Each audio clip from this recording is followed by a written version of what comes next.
all been timely. I want to get the program started right away. Hopefully a few more people will dribble in, but the Women's Club has decided to do nighttime programs for the first time ever. This is our first inaugural nighttime program. Is that correct? Well, yeah, a long time ago. Oh, excuse me, before I was a member. Oh, Okay, so now we're just starting to do them again. And we are very, very fortunate tonight to have a good friend of mine, Jane Knott, who is climate change. And I just have to read her credentials to you because they're outstanding. So Jane Knott, PhD, is the founder of JFK Environmental Services, LLC, doing business as Hydro Predictions, an environmental consulting firm specializing in groundwater hydrology, groundwater remediation, and climate change adaptation. Jane grew up on the coast in Gloucester, Massachusetts, and moved to Central Mass with her husband, Andy, who is with us here tonight as well, where they raised their 3 children in Northbridge and then Upton. Jane and Andy's connection to Hopkinton is through Faith Community Church of Hopkinton. Jane's expertise is on surface water and groundwater issues, including drinking water quality and groundwater contamination. Recently, she's focused on predicting climate change effects on drinking water supplies and infrastructure. She was the review editor for the Northeast Region chapter of the National Climate Assessment and is an author of several papers on the effects of climate change on coastal road infrastructure and water supplies. Her latest work, a groundwater special report describing climate change impacts on groundwater in the greater Boston area, will soon be published. Jane holds a PhD in civil and environmental engineering from the University of New Hampshire, a master's degree in civil and environmental engineering from MIT, and a bachelor's degree in geology and physics from Mount Holyoke College. But the best thing is, she's my good friend.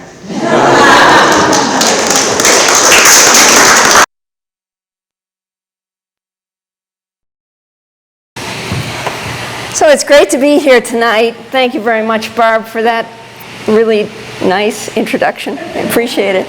It's really nice to be in this beautiful library. And it's nice to have the opportunity to talk to you all about climate change, which is near and dear to my heart as a topic to discuss. So as Barb said, that I'm a civil engineer essentially, and I've spent my whole career pretty much doing work with groundwater. Looking at contaminated sites, cleaning up Superfund sites, and doing a lot of groundwater modeling. But recently I got really interested in the issue of climate change. And so I've done some work up at University of New Hampshire with the folks up there. They're doing a lot of work with climate change and really focused on how sea level rise is affecting groundwater systems and how that's affecting infrastructure. But tonight I'm not really going to talk about the work that's really my specialty. I'm just going to give a general overview of climate change, and I hope that it's not too basic, but please tell me if it is, and then we can get into more details. But I thought I would give you an overview, and then we can open it up for discussion a little later on. So let's see, let's go back and just say climate change, it's happening. A lot of times we'll talk to people and, the first question is, well, do you believe in climate change? And I always answer, it's really not a belief system. It's a fact, essentially. And I think people are beginning to realize that now, but really they haven't in the past. So it's happening. What do we do about it? So this is a quote from John Holdren, who is a physicist and a long-running science advisor in the United States. He worked under the Obama administration. And he said, we have 3 choices: mitigation, adaptation, and suffering. We're going to do some of each. The question is, what's the mix going to be, right? The more mitigation we do, and mitigation means that we stop emitting greenhouse gases, the less adaptation we'll have to do, and the less suffering there will be. By the way, a lot of this presentation that I'll be giving is from a colleague of mine, or it's based on some of the work of a colleague of mine, and I'll give her credit at the end, but she's really been very instrumental. I'm not going to give her name till the end, and you can see if you've heard any of her work before. But she would say that when she got up to give a climate change presentation, people would say, "You're a Democrat, aren't you?" And she would say, "Well, actually, no, I'm not." She says, "I'm a conservative Republican. I'm an evangelical Christian. So I'm not a Democrat." And I can say the same thing, basically. And my husband is also a conservative Republican, and in many circles, you know, people ask you what your political preference is, and typically people think that people who believe in climate change, let's say, or work on the issues of climate change tend to be liberal Democrats, but it affects us all, and we should all be involved. So the first assumption here, and this is an assumption that many engineers, all of the engineers essentially have had, is that our climate is stable. It's been stable over the time of human existence. So our climate has changed, of course, over the time of the Earth's existence, but humankind has been here on this Earth for a short period of time, and our climate has been relatively stable, which has allowed us to build cities on the coast and to do all of the things that we've done. And the assumption is that our climate is not changing. Many things depend on this assumption. You know, why don't we plant corn in Texas? Because we know it won't grow there. Why do we drive four-wheel drive Subarus, and I say Subarus because I have one, but it could be Jeeps, anything, in New England? Because we know we have a changing season in New England. When do we bring our snow boots out? We all know when, you know, because we've always done it before, and we're going to continue to do it the same. How much do we spend on snow removal? What are our community's water needs? All of these have been based on what we've done in the past. And this is the way engineers design roads, the way they design bridges, the way they design water systems, is really what has worked in this particular area in the past. So what is wrong with this assumption? Well, this figure here is showing your rear view mirror in your car. Planning for the future is based on the past, is like looking in your rear view mirror to see where you should go in the future. So there's nothing wrong with that, as long as the road is straight, right? You can look in your rear view mirror to see where you're going as long as the road is straight. But what happens if there's a big curve in the road? So if there's a big curve in the road and we're looking in our rear view mirror, we're going to be in the rumble strip real fast. And then we're going to be off the road real fast. So this is kind of what, if you can envision a bus with all of humanity in it, going down a road like this, looking in the rear view mirror, we're going to go off the road. So why is there a curve in the road? Why is the climate changing faster than any time we've ever seen? Well, you can see this curve here.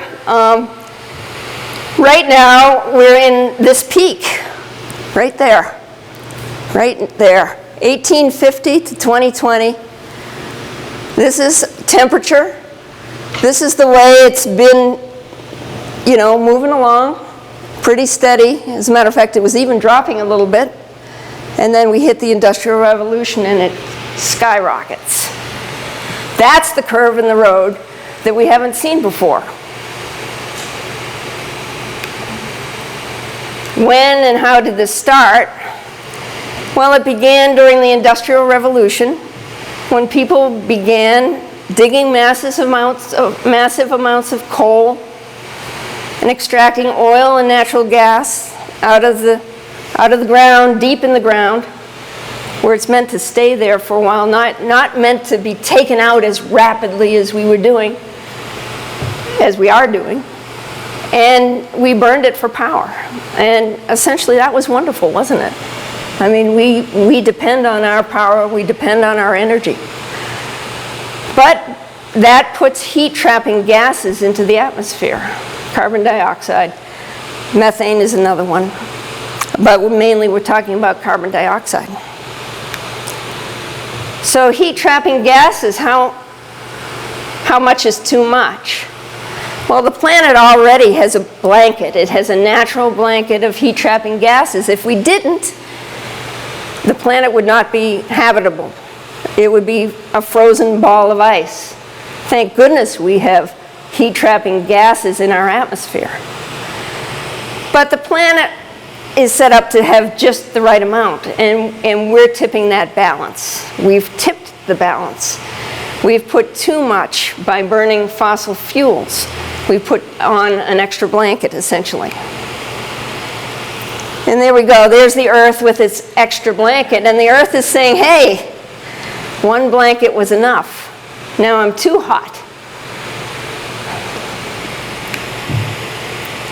So what's the effect of this? Well, we're seeing more and more weather disasters. Weather disasters are not new. We've always had weather disasters. We've had hurricanes, tornadoes. We've had wildfires. We've had floods. We've had droughts. And this is showing the number, this is from 1980 to 2021, the number of billion-dollar weather and climate disasters put out by NOAA. And you can see that Texas is winning here. The central part of the country is also pretty high. In Massachusetts, we have some, but not as much as Texas by any means. So this is a figure showing the weather dice. So, you have extreme weather. You have billion-dollar events. But what climate change does is it loads the dice, essentially. What if the 5 that you see there became a 6? And the 1 that you see up in the top became a 6? And the 3 down here becomes a 6? You're loading the dice. You're essentially loading the dice, and that's what climate change does to us with our weather disasters. This figure is showing, it's an illustration of billion-dollar disasters in the United States since 1980. It's every year, 1980, 1981, 1982 through 2021. And you can see essentially that our billion-dollar disasters in the United States are certainly increasing. It's very clear. In the 1980s, there was on average a billion-dollar disaster somewhere in the United States every 4 months. In the last decade, there's been on average a billion-dollar disaster every 3 weeks. That's a huge change that affects us all. And this figure is adjusted for inflation. So, but what about the Northeast? So that was the United States as a whole. We're in Hopkinton. We're interested in the Northeast. Is the same thing happening here? Well, there's a little more variability because when you go into a smaller scale like this, you get more variability naturally. In 1980 and 1981, there were not any billion-dollar disasters. and no year with over 4 events until 2011. After the year 2010, most years have had 4 or more events, with 3 years having 7 or more. So yes, we are seeing an increase in billion-dollar disasters in the Northeast. Although I would say the Northeast has been spared compared to the Midwest and the South and California with their wildfires. This is a nice place to be. And we need to think about that as well, because as things get worse in the rest of the country, people are going to be coming to the areas that are better. And I think that the Northeast is one of those regions. So this is a figure, basically just the figure on the left here is showing global carbon emissions for different scenarios. And the figure on the right is showing global average temperature change. And it's the same time period. So you can see as the global carbon emissions increases, so does the global average temperature. So this is global. We're going to zoom in here. This is the average fall temperature in the Northeast. And I think you're probably feeling this. I know we are. The fall temperature has been increasing. I mean, Andy and I were out in the boat yesterday. We were out in the boat in Gloucester Harbor. It was a little chilly, but not bad. But that's unusual for October. Now you see the curve is going up and down and up and down and up and down. That's weather. That's weather. We get a lot of fluctuation in our weather from year to year, from day to day, from month to month. We get a lot of fluctuation in weather. But the blue line is showing a trend, and that's climate. Okay? So when people say, gee, you know, we had a really cold winter, where's global warming? What are they talking about with global warming? Well, that's weather. Okay? You're going to get cold winters. You're going to get warm winters. You're going to get variability. But over time, we're seeing an increase. We're seeing a trend. We're seeing a trend in many things, not just temperature. So what does this mean to us in New England? New England is special because of our changing seasons. We love them.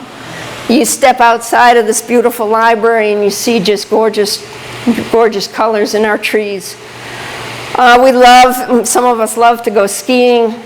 Some of us love to just go up north and enjoy the beauty of the changing seasons. So the seasonality in the Northeast is central to the region's sense of place, and it's really important for our rural economies. It's also important for our roads. Logging, essentially up in the northern part of the Northeast, is dependent on having the ground frozen. The roads wouldn't be able to hold the logging trucks in some of these rural areas if the ground was not frozen. What we're seeing is that the time that the ground is frozen is getting shorter and shorter. I don't know if you've noticed, but there seems to be more potholes. There's a lot more potholes, and that's because we're getting a lot of freezing and thawing and freezing and thawing and freezing and thawing, and that destroys roads. It's not the freezing and staying frozen. It's the freezing and thawing and freezing and thawing, and we're seeing more of that. So we also have industries. I'm showing here the cranberries, and we have many industries that depend on our climate being the way it always used to be, essentially. This is a plot that I did based on some work that was done in Minnesota, looking at freezing and thawing for roads. And it's really an interesting curve. Basically, this is the temperature along the bottom here. Temperature rise, and it's in degrees Celsius, but that doesn't necessarily matter. What you're seeing is that the temperature is increasing along this axis, and the season length in days is increasing on the y-axis. And what we're seeing is that as temperature rises, as the annual average temperature rises, the fall is getting longer, the summer is getting longer, late spring, early spring, they're staying about the same, but winter is dropping off significantly. I mean, that's huge. So that's 2.5 degrees Celsius. We may not get there, but with a curve like that for winter, our winters are over time getting shorter, and we may not have the seasons that we've all remembered for so long. So when we don't have as much snow, that affects stream flow. This figure here on the left is showing the U.S. Drought Monitor. That was in October 11th this year. And we've had some rain, but this was a bad drought this summer. And you can see here in Massachusetts, the area around Gloucester where we're from, it's still significant drought, extreme drought. Yeah, and we've had a bad drought this year. This figure right here, this image is showing someone, walking where they shouldn't be in the Ipswich River. The Ipswich River is really, really dry. It's a problem for the ecosystems there.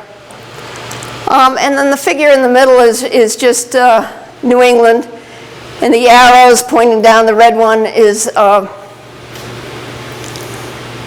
greater than 20 days earlier of essentially snowmelt related stream flow. We're also seeing changes in coastal and ocean habitats, ecosystem services, and livelihoods. So, we're a coastal area, Boston, Maine, all the way down the coast. I'm showing you the area here that this study is representing, the Northeast. And the Northeast coast and ocean support commerce, tourism, recreation. It's all important to the region's economy and the way of life. Warmer ocean temperatures, sea level rise, and ocean acidification, which also goes along with climate change. With too much CO2 in the atmosphere, it causes the ocean to become more acidic. When the ocean becomes more acidic, it's bad for the sea, for clams and for lobsters, the sea creatures that have shells, essentially. And so what we're seeing here is a change in species. We're seeing that the American lobster is moving from the south to the north. This is the latitude. So the American lobster is moving from the south to the north because it wants to stay in the cooler waters.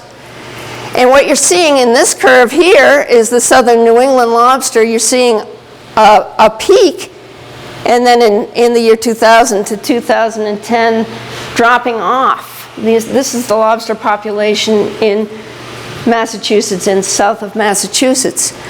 But the lobster population in the Gulf of Maine and Georges Bank, off of the coast of Maine, has been increasing. And if you want to know more about lobsters, talk to Andy, because that's been his family business for years and years and years. And he knows as much about lobsters than anyone I know.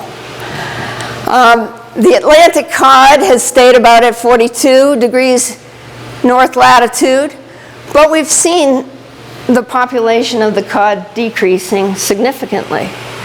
Now, this could be from overfishing. There's many factors, but also the temperature in the Gulf of Maine has an effect. Black sea bass is increasing in our area.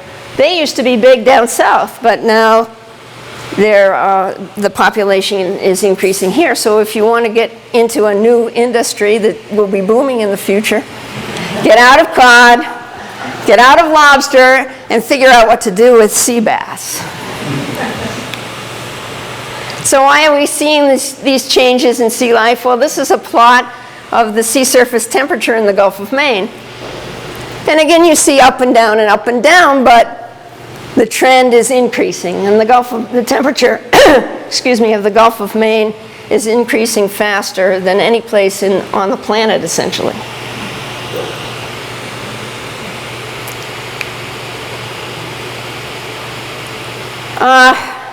A little further from home is the Arctic. This is really, this figure is 216. I think it's even worse than that now. 1984 to 2016. And then this is a plot of the sea ice extent. It's pretty clear the ice is melting in the Arctic. What about the Antarctica? Antarctica is really interesting. The warmer water is eroding the ice sheets from below. The base is retreating, essentially. And this ice on the top is going to stay there until it becomes unstable, and then it collapses. And when it collapses, it's no longer a dam for the rest of the ice that's sitting behind it. And when you get massive collapse of ice in Antarctica, then you get sea level rise that's more than we would ever want to see in a lifetime. So we need to keep an eye on Antarctica. There are scientists that are doing that. Keep reading about it because it's changing all the time. So, are we concerned only for the polar bears? Well, I love polar bears. I'm concerned about the polar bears. I hate to see these pictures of them starving in the Arctic. But we also have to be concerned about ourselves. I mean, look at this. Manhattan, home to 1.6 million people. What happens when sea level rise happens here?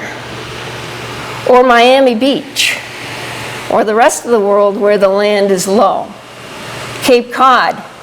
I mean, you don't have the people like this living there, but no, it's not just about the polar bears. It's about us. So Catherine, I told you I wasn't going to tell you who has been the inspiration for this talk, but her name is Catherine Hayhoe. And she's written a book, and it's called Saving Us. And you hear about people talking about, oh, we have to save the planet. We have to save the planet. The planet, folks, will be okay. The planet will continue to orbit around the sun. But climate change will take us and a lot of other species with us. The planet will adjust. But if we have places like this and we don't make changes, you're going to see massive migration. We're already seeing some migration, by the way. We are seeing people who've come across the border going to Martha's Vineyard. And now they're being distributed in Massachusetts. Well, yeah, we have a problem down in the southern border. It's just going to get worse because climate around the equator is getting unbearable. And there are other parts of the country where people are moving because they can no longer farm. They no longer have water. They no longer can feed their families. And they're going to be moving. And they have to move to places where, you know, people are okay. And that means that the places where people are okay have to figure out what to do with these people and the increasing populations. So, speaking a little about sea level rise, which is really my specialty, I'm not going to get into the plots or ever. I think you know that sea levels are rising. But what's kind of interesting is sunny day flooding. You may have heard this. This is flooding that's just occurring from high tide. So it's not associated with any storm. It's not associated with storm surge. It's not associated with big waves. It's just everyday flooding, okay? So this was a king tide by the Chart House in Boston. This is Morrissey Boulevard, which floods pretty regularly now. This plot on the left is just basically showing the number of days per year when you get this sunny day flooding. So as you move out into 2100, 2040, 2050, 2060, you're seeing the increase, the number of days per year where you just get sunny day flooding. And this is happening in Boston because we have a coastal community and we have low areas and we have the Seaport District, which is amazing, right? And it's happening today. It's happening a lot in Florida, where people are just, they're driving down the road and they go through a huge flooded area. And it's going to be happening more and more. And it's not only a nuisance, it damages our roads. It causes costly repairs for our communities. Rising temperatures are causing increasing heat risks. So the figure on the left here is the number of days with extreme heat in Rhode Island.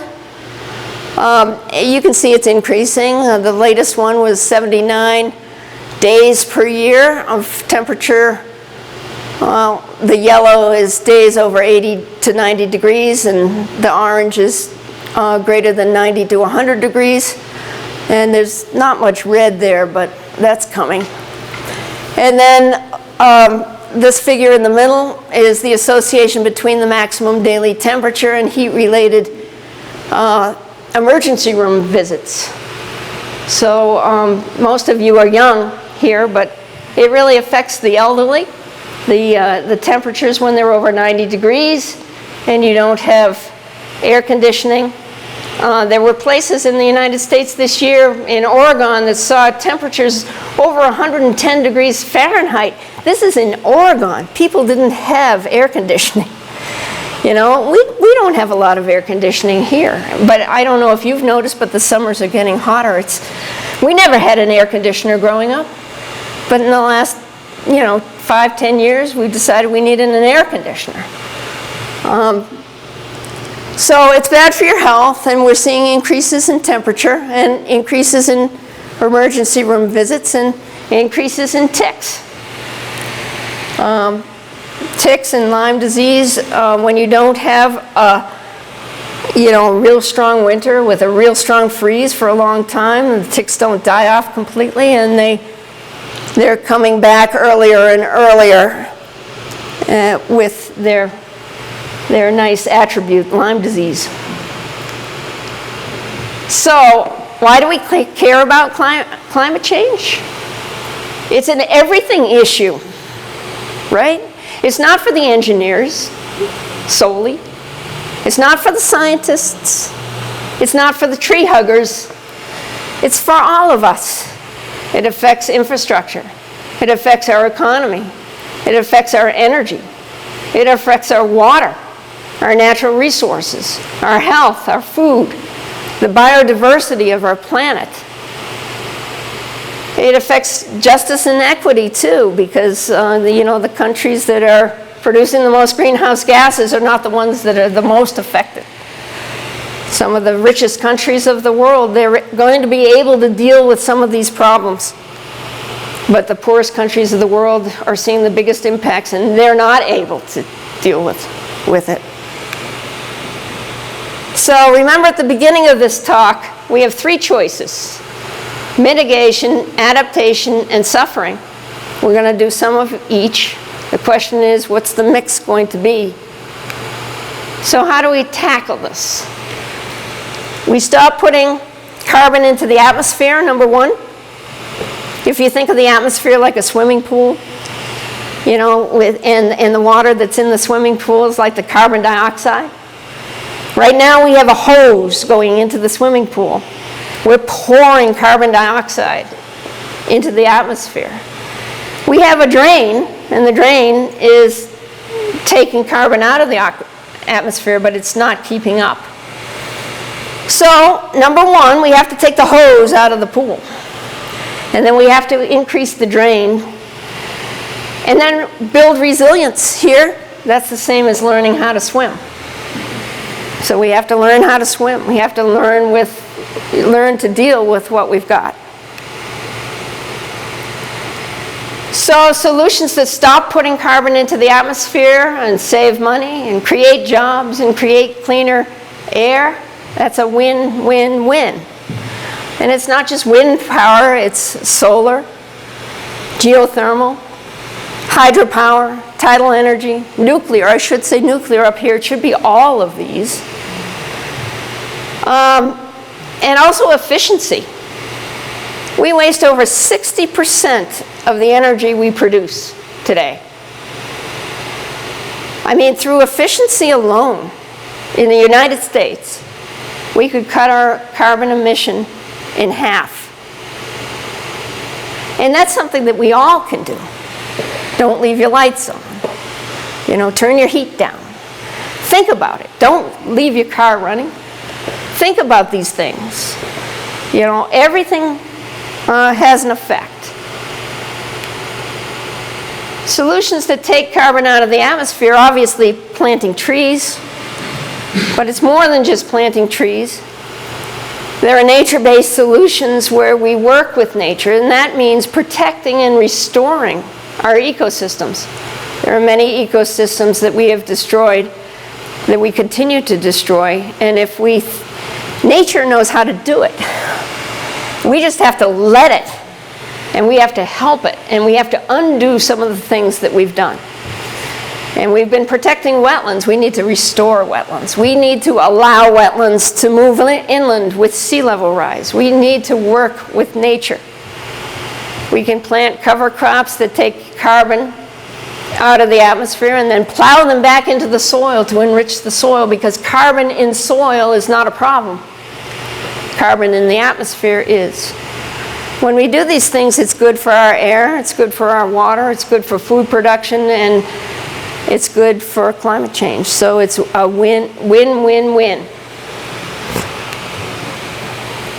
An example of building resilience, we think about resilience with I think about resilience with sea level rise a lot. But there's other ways to build resilience. Building more green spaces in our cities. Miami's doing a lot of this. They're planting trees to absorb the floodwaters. We were talking about the sunny day flooding. They're putting trees where they're actually putting infrastructure under the roads that brings the water to the trees that they've planted. And the trees are sucking up the water. So that's a win-win. That's absorbing floodwaters, and it's providing cooling area in your cities. And also the trees take up carbon, which is wonderful. So again, it cleans up our air, it improves people's health, it makes the city a nicer place to be, it reduces floods, it improves the urban living conditions, and it removes carbon. Again, these are win-win-wins. You know, it's not just climate change, it's making our lives better. So, climate solutions can give us cleaner air and water. It can protect us from disasters like storms, wildfires, and floods, help us grow more crops, provide more affordable energy, ultimately, once we make this transition. And I'll talk about energy transition for a minute. Again, I'll mention Andy, who's really, he's my better half. And he's involved in investments, and early investments. You know, these are startup companies, and it's young people, all young people, mostly. And they're amazing, and a lot of it is related to this renewable energy revolution that we should be having, and that we are having, essentially. And what's the best thing about America, really? It's that we're free to innovate. We're one of the best places on earth for innovations. You know, and when we all work together, we can really come up with solutions. Innovative solutions, new solutions, ideas that we've never even thought about. And that's, Andy's been involved with the lobster industry his whole life, and then fencing, but this is really energizing him because it's fascinating, it's exciting, and it's making a difference in the world. So, who's the #1 best messenger? Certainly not me. It's you. It's everybody. It's everybody here. It's everybody who might be watching this TV after. It's all of us, really. We have to talk about this. That's what's going to lead to solutions, is if we're all talking about it, because we're all smart. We all have something that we can contribute. But if we're not talking about it with each other, then we're not going to be able to come up with the solutions in time. And why do we need to talk about it? Well, this figure here is the estimated number of adults who discussed global warming at least occasionally in 2018. It's blue. It's even dark blue. We're down on the bottom here in the scale. People are not talking about it.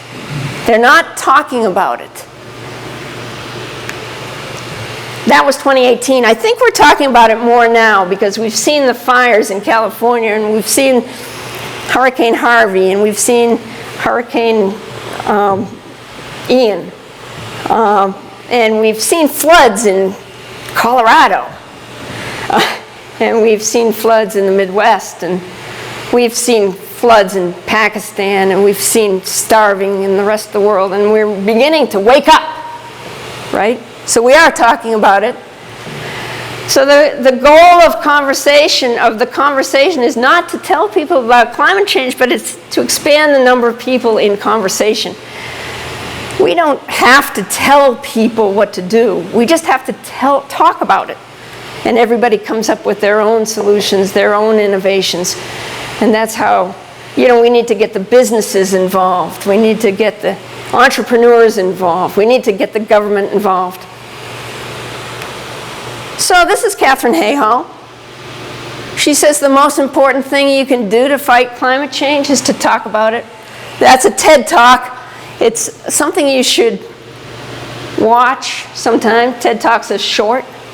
But she also has a book, Saving Us, which is great. She's really been a good communicator of this for a long, long time.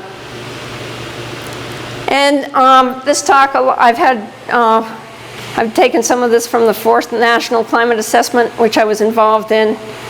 I've also been involved with the Greater Boston Research Advisory Group, GBRAG, who's done a study in the Boston area. The University of New Hampshire is doing a great job, and the University of Massachusetts, Boston. So all of this information comes from all those different places. And I thank you. If you have any questions or stories of your own solutions, concerns, I'd love to hear it. If we don't have anything to talk about, I also have some images of some of the problems that have happened in the last few years, but I won't show those to you right now.